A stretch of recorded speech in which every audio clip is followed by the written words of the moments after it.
Big names వాళ్ళు, big names, but కానీ వాళ్ళ కోసం ఎవరు వెళ్ళా. అదే ఎగ్జాక్ట్, అంటే వాళ్ళు తెలిసిన మన స్టార్స్ కాదు కదా ఫ్యాన్స్ వెళ్ళడానికి. తెలిసినా కూడా ఇప్పుడు మీరు ఫాస్ట్ అండ్ ఫ్యూరియస్ ఈ సిరీస్ ఉన్నాయి, అవును, you don't go there because of ఫలానా రాక్ ఉన్నాడు, డ్వైన్ జాన్, దానికి వెళ్ళట్లేదు మీరు. అది స్పెక్టకల్, అది వెహికల్స్, చేజెస్, యాక్షన్, ఇది అది.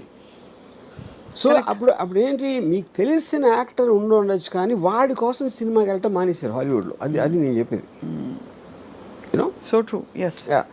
సో ఇవన్నీ I honestly believe Raj Kumar లేకపోయినా కూడా ఈ సినిమా ఇంతే ఆడుతుంది. ఆ ట్రైలర్ బట్టి, దాన్ని బట్టి రాజ్ కుమార్ బదులు ఆ రేంజ్లోనే ఏ యాక్టర్ ఉన్నా కూడా మోరల్లెస్. అదే మీరు ప్రభాస్ ఉన్న సినిమాలో మీరు ఎవరినో పెడితే ఆడకపోవచ్చు, అది నేను చెప్పేది. అది ఎందుకంటే దాని డిజైన్ కూడా వేరే ఉంటుంది. అవునవును, అందుకే ఆటిట్యూడ్ అసలు ఆ మోడల్ మారిందా అని అడిగింది కారణం అదే. బికాస్ ఇంతవరకు మనకి తెలిసి మన స్టార్స్ ఎలివేషన్స్ లేకుండా స్టార్స్ అయి ఉండి బట్ ఒక ఎంఐ మిషన్ ఇంపాసిబుల్ సిరీస్ లాగా లేదు ఒక ఇలాంటి వాటిలో చూసిన సందర్భాలు చాలా తక్కువ.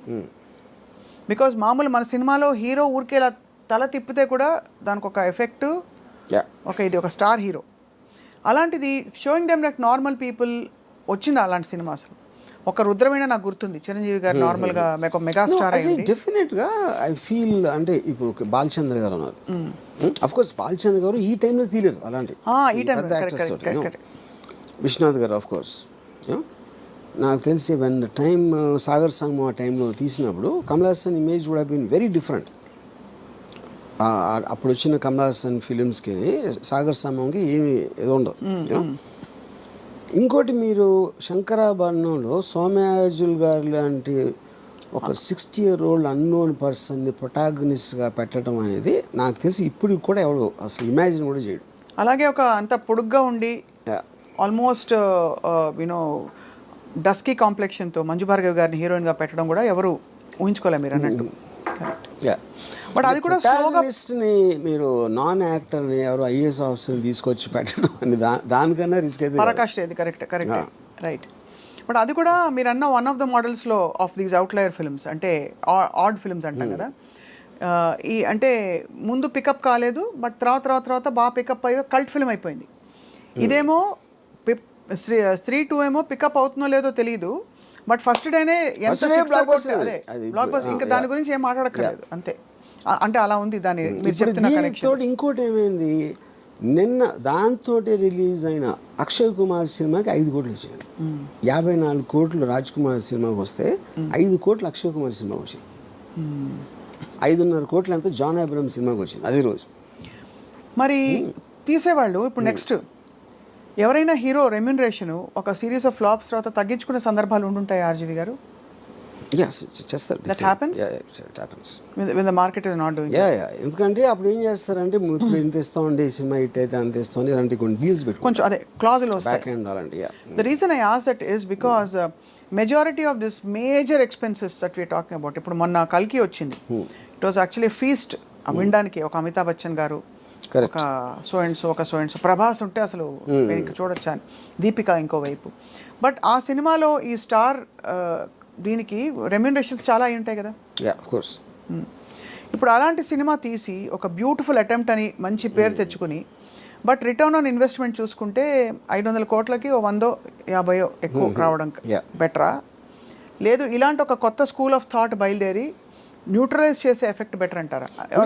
ఇక్కడ ఒక డేంజర్ ఏంటంటే, అంటే అది డేంజర్ అనొచ్చు కాదు కూడా, డేంజర్ ఏంటంటే మీకు సంవత్సరానికి 150 సినిమాల్లో రేంజ్ వైజ్గా చిన్న సినిమాలు అని చెప్పుకునే 90% ఉంటాయి.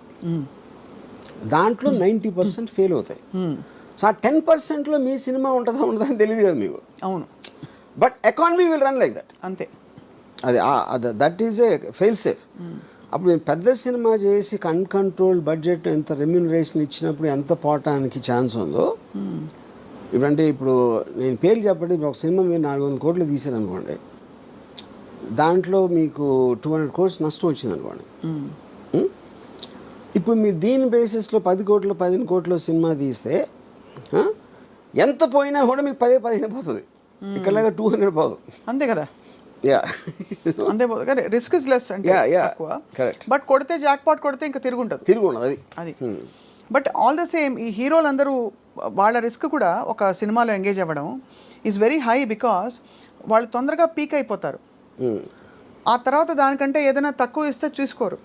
చచ్చినట్టు ఆ లీగ్ ఆఫ్ మార్కెట్లోనే ఇప్పుడు ప్రభాస్ వచ్చి సడన్గా మంచి ఒక ఇలాంటి ఒక 127 hours లాంటి సినిమాలో ఆర్ సంథింగ్ చేస్తారా అంటే whether people will digest, whether he'll take that risk we don't know. He's compelled to work now in very very big projects. దానికి రీజన్ ఏంటంటే 127 hours ఈ లెక్క థ్రిల్లర్ అనుకోండి ఏదో సంథింగ్. ప్రభాస్కి డబ్బులు ఇచ్చేది not about the story, not about that.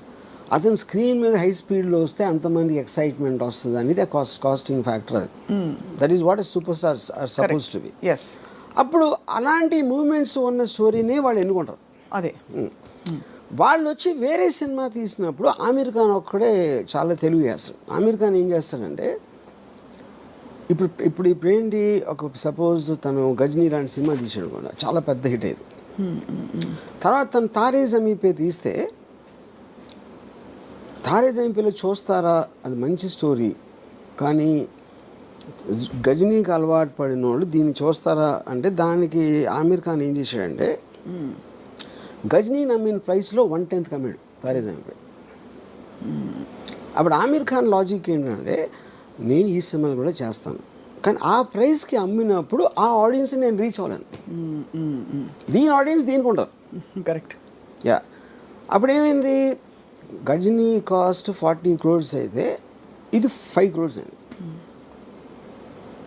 5 crores అయ్యేటప్పటికి ఇది కూడా 60 చేసింది. 60 crores తారే జమీన్ పే. అదే ఒక 90 చేసి ఉండొచ్చు. 60 కాకపోయినా 10 చేసినా కూడా హిట్టే కదా. అప్పుడు ఏంటి, మీరు ఎంత కాస్ట్ చేశారు, ఎంత వచ్చింది చూసి 100 మంది 1000 మంది చూసారు అనుకోండి ఆ పెద్ద సినిమా, దాంట్లో 900కి నచ్చకపోవచ్చు, కానీ వాళ్ళు చూసారు, మీరు ఆ డబ్బులు అయితే మీకు వచ్చేసినాయి. ఇప్పుడు ఇక్కడేమో 100లో 90 మందికి నచ్చినాయి. అవును, కానీ ఈ సినిమా చూసే జనం ఉన్నదే 100 మంది. నేను వాళ్ళని సాటిస్ఫై చేసినా కూడా నాకు హ్యాపీ. అది ఆమీర్ ఖాన్ లెక్క. ఓహో, అంతే. యా, అందుకని తను ఎక్స్ట్రీమ్లీ లో బడ్జెట్ ఇది వేస్తాడు, లేకపోతే వెరీ హై బడ్జెట్, రెండు. అప్పుడు వాటి డిజైన్ వేరే ఉంటుంది అంతే. Effectively ROI is better satisfied here, return on investment. ROI definitely. మీరు 40 crores సినిమా 90-80 చేయడానికి, 5 crores సినిమా 60 చేయడానికి ఎంత డిఫరెన్స్ ఉంది. పీకే గురించి కూడా అలాగే చెప్పారు. పీకే సినిమా రిలీజ్ అయినప్పుడు ఆమీర్ ఖాన్ ప్రొడ్యూస్డ్, దాని cost of production was much less than so many other films ఆ టైంలో వచ్చినవి ఆ లీగ్లో. సో బట్ ఇవన్నీ ఏంటంటే ఈ యాజ్ అన్ అనాలిసిస్ ఇదంతా హాలీవుడ్ స్టార్స్. ఇప్పుడు ఫర్ ఎగ్జాంపుల్ టామ్ హ్యాంక్స్ ఉన్నాడు, హీల్ డూ కాస్ట్ అవే, ఒకే యాక్టర్ మొత్తం ఐలాండ్లో ఒకడే ఉంటాడు. He'll do a very big budget of some other film. వాళ్ళు ఏంటంటే వాళ్ళంతా స్టూడియోస్ కంట్రోల్ చేస్తాయి, బయర్స్ ఉండవు. ఈ బయర్స్ మీడియేషన్ లెవెల్లో ప్రైసెస్ అనేది ఇది అయిపోతుంది. అప్పుడు PVR జానేతు జానేనా సినిమా, అదే ఒక 5 కోట్ల సినిమా, ఆమీర్ ఖాన్ మేనలుడు, ఆమీర్ ఖాన్ ప్రొడ్యూస్ చేశాడు. చాలా ఆమీర్ ఖాన్ ఏం చేశాడు, అది